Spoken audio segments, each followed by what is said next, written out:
Meet Agent Reach, the open-source tool that gives your AI agent eyes to see the entire internet. GitHub trending #1 today with over 32,000 stars. Agent Reach is a capability layer for AI agents.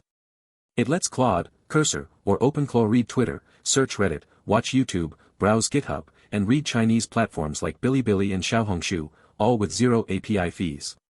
The key innovation is multi-backend routing. When YTDLP got blocked on Bilibili, Agent Reach automatically switched to Billy CLI. It supports web pages, YouTube, GitHub, Twitter, Reddit, RSS feeds, and semantic search, most without any configuration. Getting started is simple. Just paste one command to your AI agent, install Agent Reach from this URL. The agent handles everything, installing packages, configuring search, and registering skills. Or pip install Agent Reach and run it directly. Check connectivity with Agent Reach Doctor. Behind the scenes, Agent Reach auto-probes each backend. Your credentials stay local, the code is fully open source. It is the easiest way to give your AI internet superpowers. Star Agent Reach on GitHub and try the one-line install with your favorite AI agent.